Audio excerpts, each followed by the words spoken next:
One thing that's consistent with waterfowl hunting, and that's change. And nothing has changed it more than management of waterfowl, especially in the north. And the biggest tool used today is corn.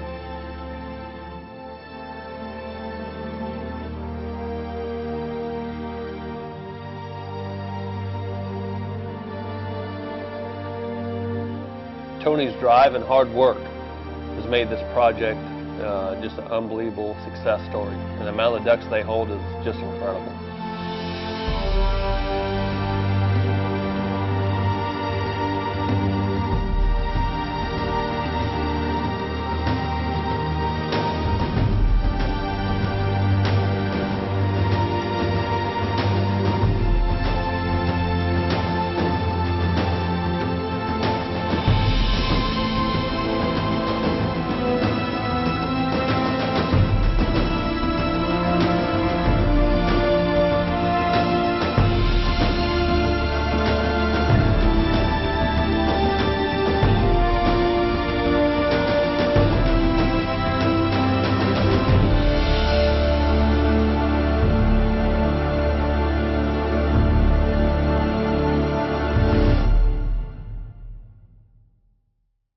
We get to travel all over the United States, so we get to hunt with a lot of people that manage for ducks, biologists, state biologists, federal biologists, and then private land biologists. And even though Tony is not a biologist, this is his desire to create duck habitat.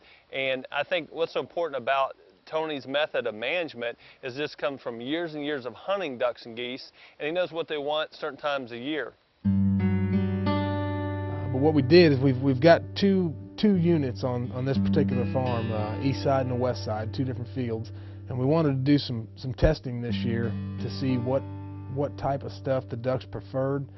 The west unit, the slots we cut, the corn we left standing was skinny. Maybe, you know, some areas we picked 12 rows, some areas picked 18, some 24 in the west unit, but all less than 24 rows.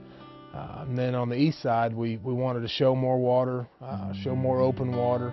There was still about the same amount of standing corn in each unit, but we wanted to see if ducks preferred wider slots compared to the narrower slots, and we also wanted to give ourselves an opportunity on the east side where the wider slots are at to shoot geese.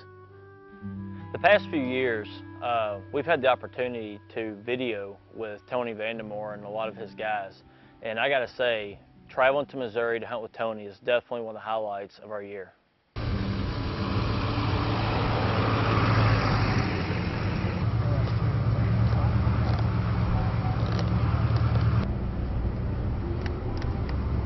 Think we're gonna get some footage? Huh? Think we're gonna get some footage?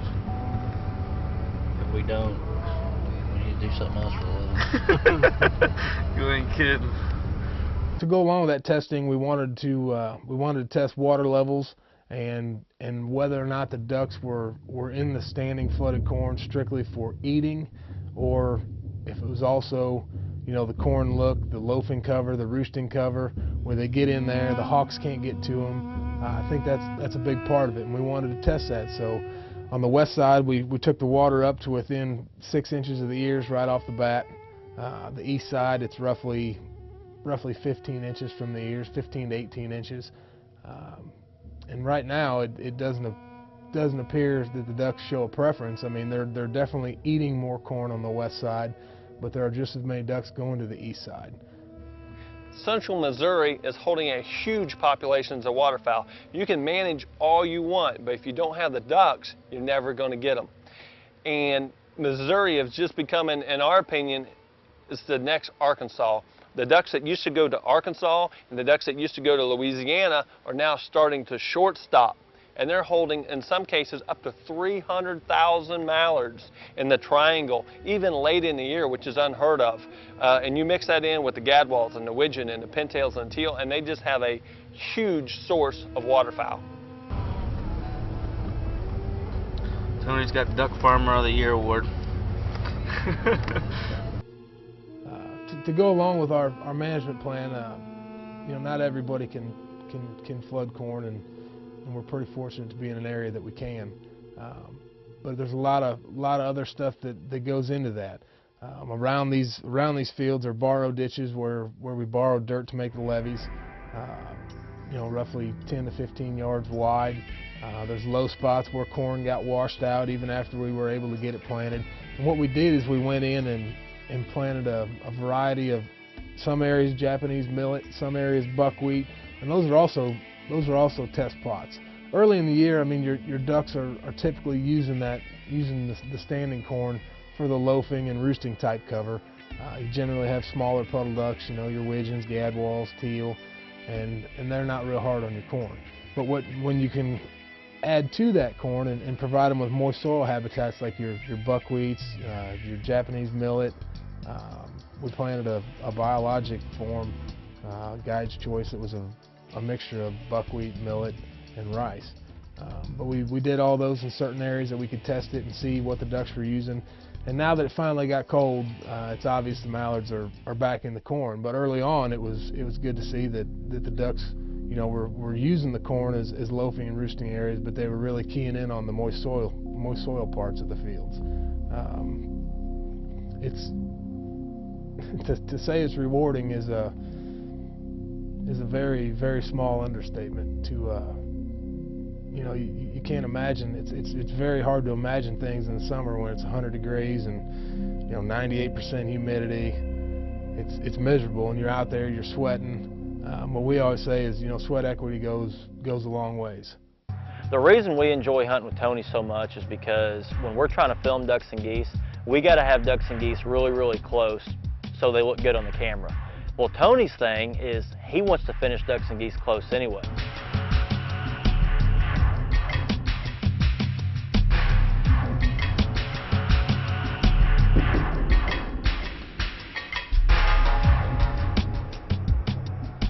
Good friend of mine, Ira McCoy, he owns Momarsh Boats. And the boats are just fabulous. When they're all grassed up, I mean, we have, well, just like today, I mean, we had ducks landing within feet of these boats. Had no idea we were there.